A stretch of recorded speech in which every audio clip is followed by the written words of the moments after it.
Hi everyone, Brian here, just popping on because I had the urge to make a video today, but I'm still not quite in the head space or energy space to make a particularly substantial video in terms of one that involves lots of preparation, because I'm still fighting off this cold, which is leaving me feeling kind of tired. If I exert myself at all, then I just kind of zonk out for a while.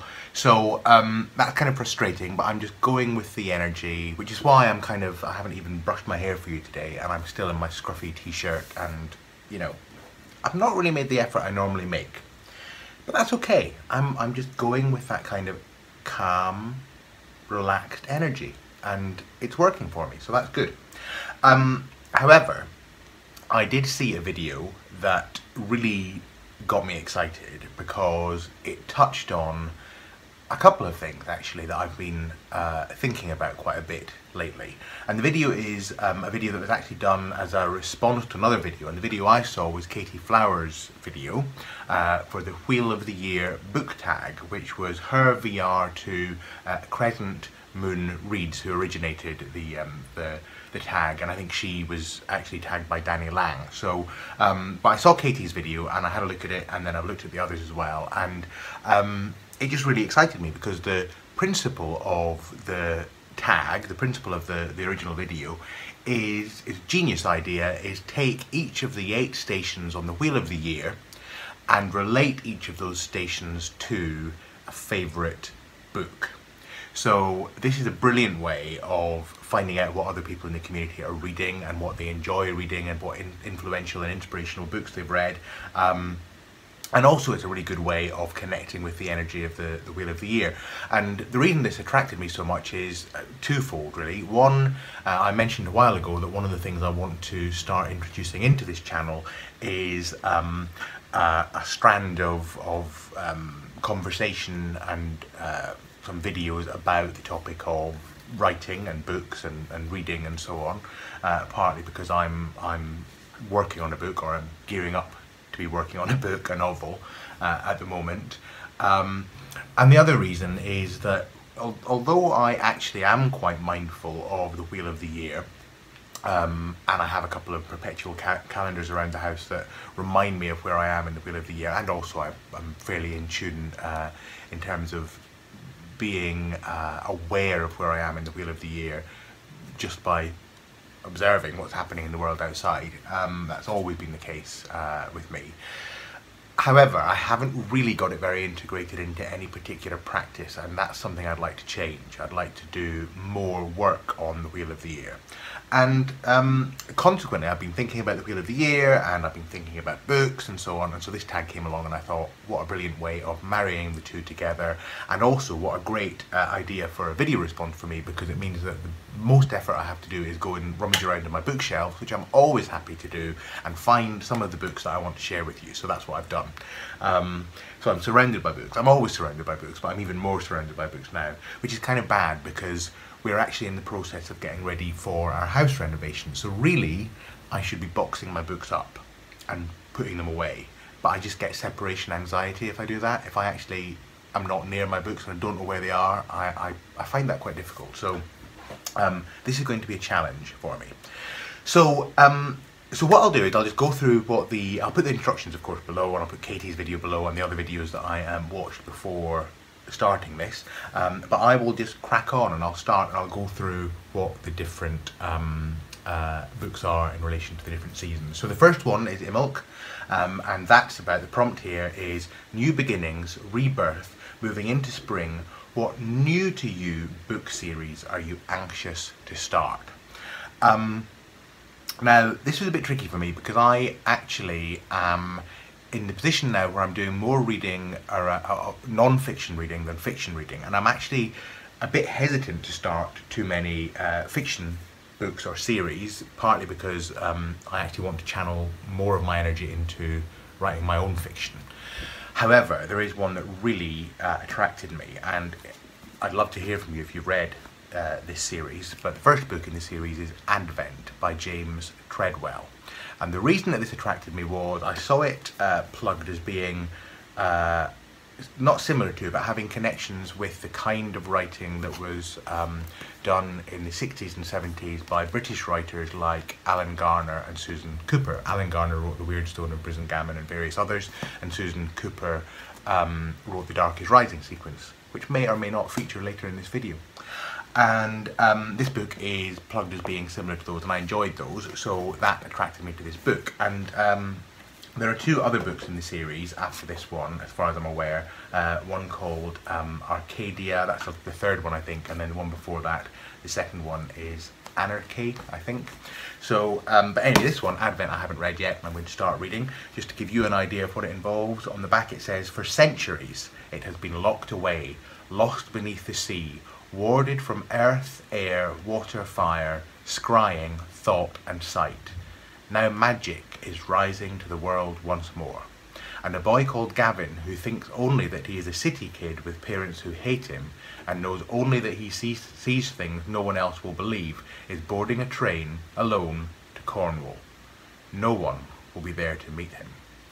Now, that instantly draws me in because it sounds to me like the kind of book that I used to enjoy reading when I was a teenager, or maybe even younger than that.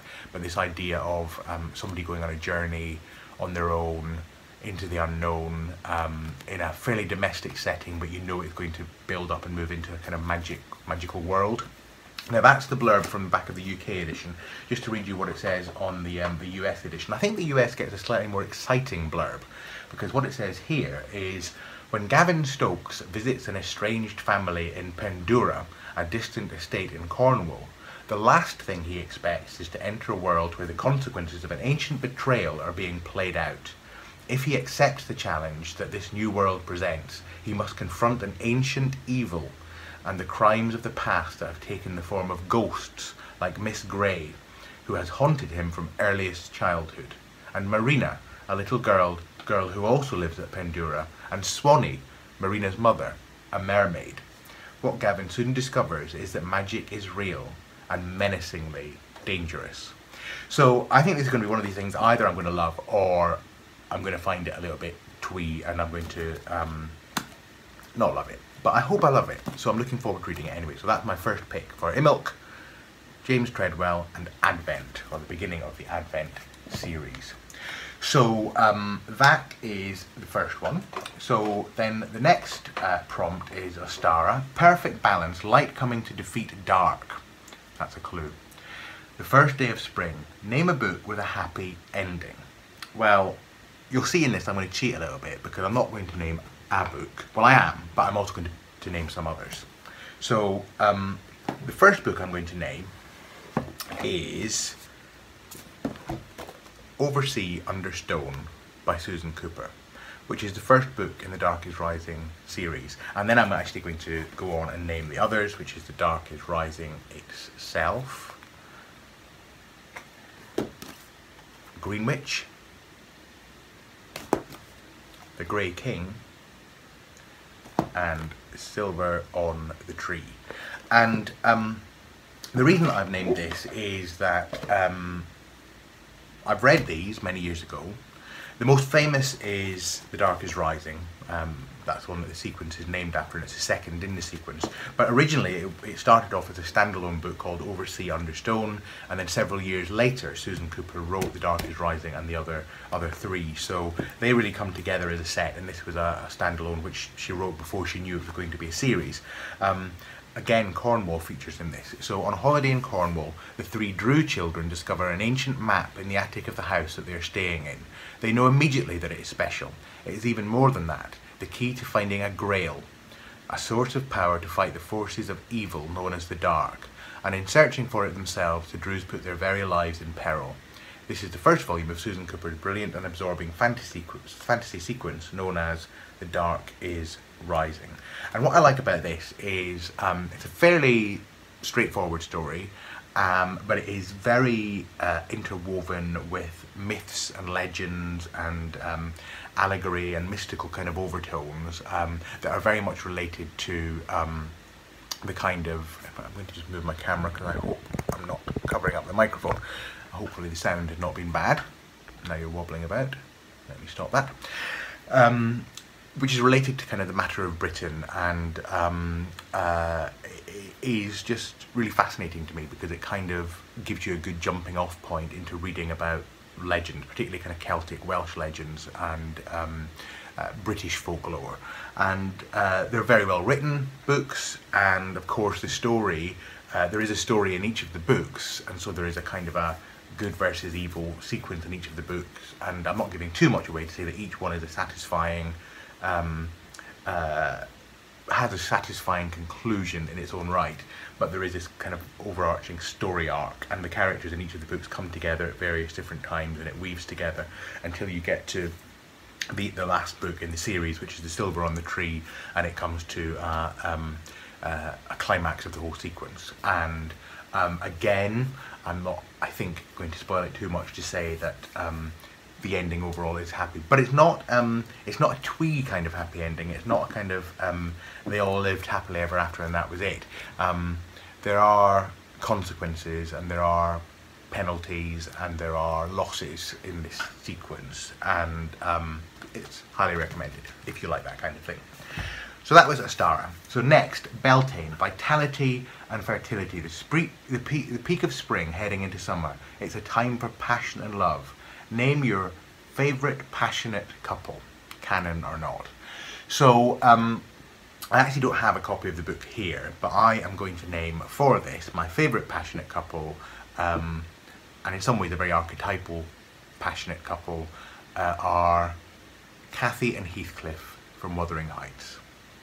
And the reason I've chosen them is, well, again, it's twofold.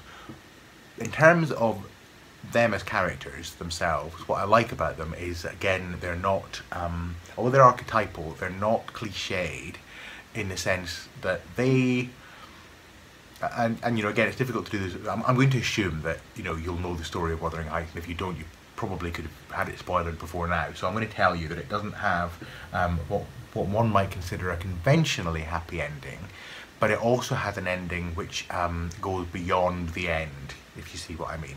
So their love is so passionate it survives beyond death, at least in the symbolic sense. And that to me is very interesting and intriguing. The other reason I really like it is that I actually encountered the story long before I ever knew that there was a book, and of course it was when I was a kid and I encountered the song Wuthering Heights by Kate Bush. And if you have not heard or seen Kate Bush perform Wuthering Heights, then you are missing out. So I will put a link to her performance of that song below. And she actually wrote the song when she was about 17 years old or something, and she did it after seeing, not after reading the book, but after seeing a snippet of a film production of Wuthering Heights, and just used that as a way of extrapolating enough of the story to write the story of Wuthering Heights, but the song of Wuthering Heights. But the song is about the passionate love affair between Heathcliff and Katey, and the song is very passionate, and the book has got passion in it as well. So if you want to go out on the wily windy moors, then I highly recommend that you read Wuthering Heights. It's a very readable book, quite complex in its structure narratively, and quite interesting in the way that it's put together, but also very readable. And there's lots of audiobook versions around if you want to do that, and there are lots of film versions as well if you want to see the story without reading the book. But the book is worth getting hold of. So that was number 3, Beltane. So number 4, Litha, longest day, the sun is in full power. Life is full, and it is time to celebrate before we begin the descent into the dark of the wheel. What book or character makes you feel most ready to party? Now this is quite difficult for me to pick, because it's going to sound like I only read kind of really weird, gloomy things, but it's not true. I do read upbeat things as well, but I generally don't read feel-good books in fiction. I'm more interested in darkness in fiction. I'm more interested in mystery. I'm more interested in suspense. So I actually tend not to think particularly of a character or a book that makes me want to party. If I had to pick a character that kind of makes me feel kind of joyful isn't the word, but just kind of conveys a sense of energy to me, it would be, and this is going back to when I was a kid and I used to read Spider-Man comics, because I loved Spider-Man and I loved his wisecracking ways in the comics, and I just thought he was great, and also because he was so unconventional as a hero, because he was kind of a puny, geeky guy in his real life, and he was always wisecracking when he was fighting his enemies and so on. So he always made me smile, but also some of the Spider-Man stories were actually quite serious, and there was, again, sadness and loss in his story. So that's the character that comes to mind. But the book I've chosen, actually, and I'm cheating a bit here because this is not fiction, but it kind of chimes with my idea of wanting to tap in more to the Wheel of the Year. There's a book I'm reading just now called Wheel of the Year, and it's written by Teresa Murray and Jane Brideson, and the subtitle is Myth and Magic Through the Seasons, and it's just a really nice book that takes you through all the different seasons, nice illustrations, gives you quite a lot of information, but not so much that it becomes overwhelming, and it seems to be quite a highly acclaimed book around the Wheel of the Year. I'm certainly enjoying it, and it does make me want to party, because each time I see or read something about one of the different seasonal festivals, there's enough in here that makes me think, yeah, I could do some stuff with that. I could do something celebratory with the Wheel of the Year. So that's my pick for Litha. Then number 5, Lammas. First harvest, moving into autumn. The first grain is harvested. What tasty treat in a book would you love to be able to pull from the pages to eat? Well, I'm going to cheat a bit here, because I've got 3 quotes for you, actually, and they are drawn from books, but they're actually quoted in recipe books that I've got. So notice the suggestion of food and drink makes me instantly reach for my coffee. And also my brandy, which is for medicinal purposes. So, to the quotes. So these are quoted in recipe books, but they're from books or writings, and you'll see who they're by in a moment. So the first one is actually from a recipe book called The Haphazard Gourmet by Richard Gaiman, and here is the quote.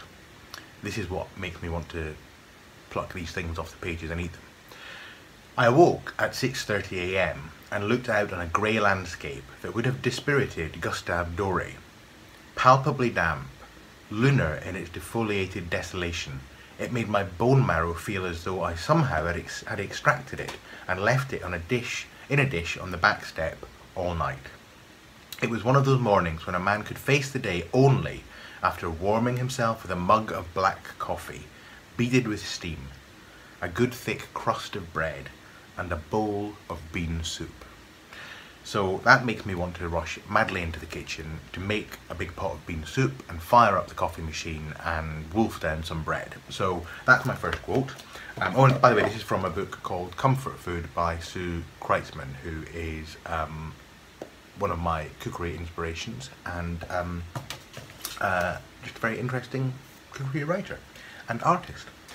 So my next one is from Shirley Jackson, who of course wrote The Haunting of Hill House, and this is from her short story collection The Lottery and Other Stories, and this is from the story Like Mother Used to Make, and 2 characters are having a conversation. I made a pie last night. A pie? Marcia looked at him for a moment, and then she said, apple? David shook his head and she said, pineapple? And he shook his head again, and because he could not wait to tell her, he said, cherry. My God! She watched happily while he cut large pieces, and then she tasted the pie and made wordless gestures of appreciation. So now I want to eat a pie of some sort. Oh, and I've lost my third quote. So I got so excited there, I quickly closed the book, when actually what I'm trying to do is find the second quote, or third quote. So this one is actually from a letter, and so it's not from an actual book that I'm aware of, and I'm not sure who the letter is to, but it's from the poet John Keats. And he says, talking of pleasure, this moment I was writing with one hand, and with the other holding to my mouth a nectarine. Good God, how fine it went, down soft, pulpy, slushy, oozy, all its delicious embonpoint melted down my throat like a large beatified strawberry. So now, of course, I want to go and have some nectarines and strawberry and just a big old fruit salad. So that is my Lammas contribution. So then, number 6, Mabon, or Mabon. Perfect balance, dark coming to defeat light. The first day of autumn, a time of reflection on the year's fruition. What is a project you're proud of that you have recently made progress in?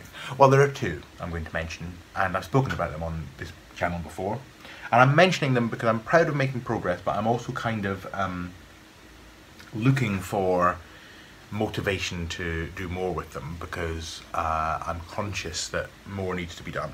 So the first one is the work that we're doing on the house. Because that's why my books need to be in storage, because we're about to do major renovations in the house, and I'm proud that we've made some progress there, but also slightly scared that the whole thing's going to fall down. It's not going to fall down. I know it's not going to fall down.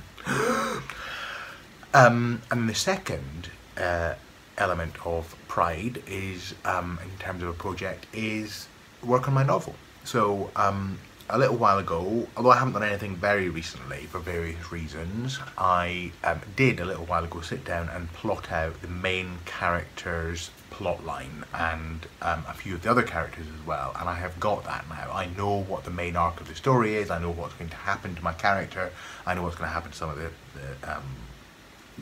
secondary characters. So that's exciting. So I'm pleased about that, and I'm proud of that, and I'm gearing up to get writing and, you know, actually weaving it together. So those are, and I'm not sure if you're meant to pick a book for this because it doesn't actually say. So I'm just going to, those are the projects that I'm proud of that I've recently made progress in, and I've kind of picked a book, mine, even though it doesn't exist yet. Then number 7, Samhain, All Souls Night, the point of death in the wheel, the boundary between worlds is thinnest, time to honour ancestors. Name a book that represented your ethnic heritage, or if you have not read one yet, say what ethnic ancestry you'd like to see in a book. Well, I am going to mention a couple of books that relate to my ethnic heritage, and one I haven't got with me, and it's a series called A Scots Quair, which is 3 books by Lewis Grassic Gibbon, the first one of which is called Sunset Song. The reason I mention that is because Lewis Grassic Gibbon grew up or lived very near where I was born and grew up, and so some of the descriptions of the countryside in Sunset Song, at the beginning of Sunset Song in particular, really kind of remind me of my home area. So that's one. Another one is a book that I'm actually I have been reading recently on and off, and it really is a children's book, but I got it because it's based on it's set in the wild Highlands of Scotland, where a lot of my family come from. My dad's mother and father came from the Highlands of Scotland, or mother more from the Highlands of Scotland, came from the Black Isle. And it's called The Walking Stones by Molly Hunter. And just to give you an idea of what it's about, on the back it says, it was a secret between Donald and the old man. In the wild Highlands of Scotland, a threat comes to the tiny valley, the threat of floods, of drowning and of death. But Donald and the Bodach, that's the name of the old man, or the title of the old man, determined to fight against it. They would not let it happen yet, not until the time was right, when the magic stones rose up and walked towards the river. So this is a kind of a story that's got a magical element in it, but it also touches on the notion of the Highland people having second sight, which leads me to my second book, or third book if you count Sunset Song, in this section. I'm really cheating now because I've got about 4 of them. And this is a non-fiction book called Ravens and Black Rain, the story of Highland second sight by Elizabeth Sutherland. And again, I'll read you the back. The story of Highland second sight, including a new collection of the prophecies of the Brahan seer. The Highland gift of second sight, spontaneous unsought vision, foreknowledge of impending disaster, the gift that is accounted an affliction, was first documented in print towards the end of the 17th century, but ballads and folktales show that it was common in Highland experience for many centuries before that. Here are the visions of generations of Highlanders and the prophecies of past seers, together with researches into second sight, published into from the 17th century to the present day. So there's a lot of historical information in there, and the reason I'm reading this, and I've got this, is I am using that as research for my novel, and also it's because as I say, my family, my grandmother and her family came from the Black Isle, the Highlands of Scotland, and I think I've told this story on the channel before. My grand's sisters all claimed to have the second sight, and my gran didn't claim to have it, but she didn't like speaking about that kind of thing because she obviously thought there was something in it and didn't like it. It was kind of spooky and so on to her, and but her sisters had the second sight, and some of them spoke about very openly about speaking to their spirit guides or seeing or having kind of foreknowledge of things that were going to happen and so on.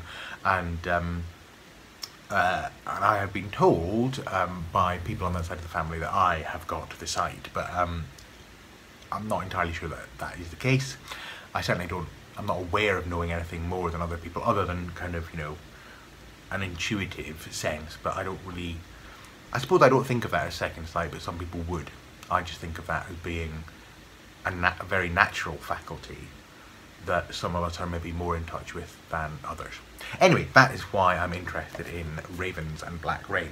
And then the third one, this isn't so much about my ethnic kind of heritage, but I wanted to mention it because it is one of the earliest books I remember getting out of my local library when I was a little kid, and I remember going back again and again and again and getting it. And it's sort of drawn on my ethnic heritage in the sense that it's a book in a series of books which were put together by a writer called Ruth Manning Sanders and illustrated by an artist called Robin Jacques. And they're all books that have folk tales and myths and mainly folk stories and fairy tales actually, that are collected together in particular themes. And you'll see the theme of this one when you see the cover, because it is called A Book of Witches. Now, isn't that an amazing cover? Look, there's little Maya. Maya pops up everywhere, and if you've got a little black cat, then you know that your little black cat is popping up there as well. So this is a great series of books, beautifully illustrated on the cover, but also beautifully illustrated inside as well. Just really fantastic pictures. I love the artwork of Robin Jacques, and you know, I just went back and got this book out of the library again and again and again and again. And there's a whole series of them. There's like a book of wizards, there's a book of dwarves, a book of ogres and trolls and things like that. And lots of black and white line drawings that are just stunning. So, and this book has got stories in it. Some of them are very traditional, you'd recognise them, and some of them are a bit less well known.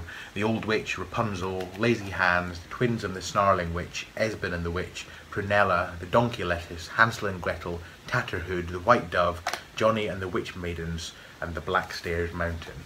And maybe at some point, I don't know if I'm allowed to read a whole story on the channel without breaching copyright, but maybe at some point I'll read you a story from one of these books, because they're so well written and just so worth seeking out. All out of print now, of course, but well worth getting. They don't always come in hardback with the same illustrator, so if you do want these pictures, be very careful what you're getting.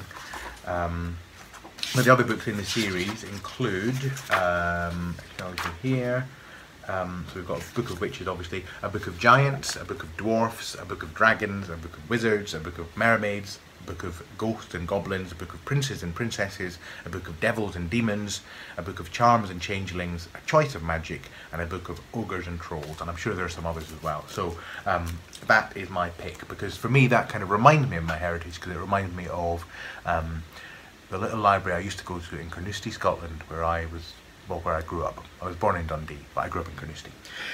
So that was that. Now let me just find, I've got one more to do, haven't I? So my last one is Yule, Deepest Dark. Darkness is in peak, and we wait for the light to return. What book dealt with a very heavy topic, but ultimately relayed a message of hope? Again, I'm going to cheat. I've got three. So the first one is The Catcher in the Rye by J.D. Salinger. And the reason I picked this one is this one deals with adolescence and the development of adolescence. And I'm going to turn the light down a bit because it's getting a bit bright. And also with, I think, you know, depending on how you look at the book and the journey of the narrator, it's also dealing with depression in adolescence and that kind of feeling of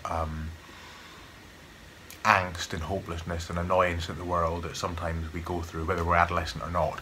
But what I liked about it was that although Holden Caulfield, the narrator, is a loner, I'm pretty sure that when I read it, I was pretty sure that if I saw Holden or met him, I would have seen him as being one of the cool kids, not because he was, but because of his articulacy and just the richness of his interior life and his turn of phrase, and he just seemed like a very kind of attractive character to me, although he was going through this kind of difficult period. And the book doesn't have a twee ending. You know, it has quite a moving ending, and in some ways a kind of realistic ending. So for me, it's got that kind of message of hope in the sense that it tells you that it's okay to be a loner, and it's okay to feel different, and it's okay to feel excluded, and it's okay to feel that the rest of the world has got it together and you haven't, because at some point you realise, hopefully anyway, you realise that that's true of very many more people than you might think, and that others, although you might feel yourself to be an outsider, others don't necessarily see you that way. But even if they did, so what? So that's my first one. That's The Catcher in the Rye, and worth rereading every so often, because I think each time you reread it, you get something different from it.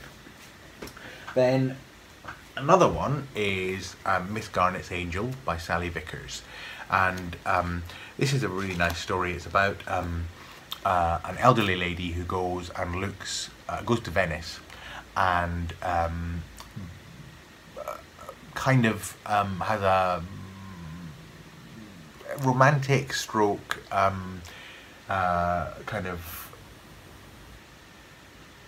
what's the word? Kind of romantic stroke kind of revelatory adventure, and it's connected to the artwork in a particular church where there's a series of images which depict the progression of this character's relationship to an angel, and the story on this kind of series of images in the church gets related to the development of her story, and it's just very well written and very well put together, and moving and funny, and just very absorbing and well worth reading. The reason it's kind of special to me is that I actually read it first at the same time as a very dear friend of mine. We both got the book at the same time, and we did a bit of a one-to-one book club. We lived quite far apart at the time, and so we would read chapters and then phone each other up and talk about what we'd read, and it was just a really nice experience. And then years later, literally years later, I was on a holiday in Venice, and I took this book with me and read it while I was in Venice, and of course that was a nice experience. And one of the particularly nice experiences was that I discovered that the church that's in the book was right around the corner from where we were staying in Venice, so I was actually able to go and see the very pictures that are so important in the book. So that was great. But while I was there on that holiday, I got a phone call from my dear friend's sister, the dear friend who I'd read the book with, to tell me that she had died. And it just felt, obviously I was very sad, and it was a very sad situation, but it also was one of those strange moments that just kind of reminds you of the connectedness of people, life, experience, and so that was an important experience for me, and subsequently has become a very important book, and that is my second choice. And then finally, let me just bend down here and get a whole pile of them. My other choice, or my next choice, is the Sandman series, which is a series of graphic novels by Neil Gaiman, and it's collection of the Sandman comic strip, which Neil Gaiman wrote in the mid to late 80s and into the 90s, I think. And I reread this every few years. I start again at the beginning and just work my way through. And it's a brilliant story. It just is full of great artwork. The story varies so much from story to story and from volume to volume, and it covers so much, and it's impossible to kind of properly describe it. But the Sandman of the title is a character called Morpheus, who is one of the Endless, and these are kind of anthropomorphic representations of very profound states like death and dreaming and destruction and desire and despair and delight, and they are characters that have huge influences on human life, and so we see how they interact with humans, but we also see how they interact as a family themselves. And the main story arc across all of the volumes is Dream, Morpheus, the Sandman, his development and progression, and you see a very definite development and progression, very kind of moving development and progression throughout the sequence, and it comes to a very I think satisfying and deeply moving and profound end and beginning. So and for me, yes, going back to the theme of Yule, each of these books, Catcher in the Rye, Miss Garnet's Angel and the Sandman series, they all go to quite dark places, but they all ultimately, in different ways, convey a message of hope in their ending and in their totality. So that is my run through of these books and the Wheel of the Year. Now I think what I meant to do is tag some people, but actually what I'm going to do instead is I'm just going to say, if you're watching this video and you would like to join in, please do, because it's a great way to get to know each other in the community, and it's a great way to reconsider for yourself what you are enjoying reading and why you're enjoying reading it and what you want to go back to. And yeah, it's been fun. So thank you very much, Katey, for your video, which prompted me to do this, and thank you to Danny, who prompted Katey to do it, and also thank you to Crescent Reads, who originated this, and all of their videos are linked below for you to enjoy. So thank you, I hope you've enjoyed this, I certainly have, and I'll see you all again very soon. Bye.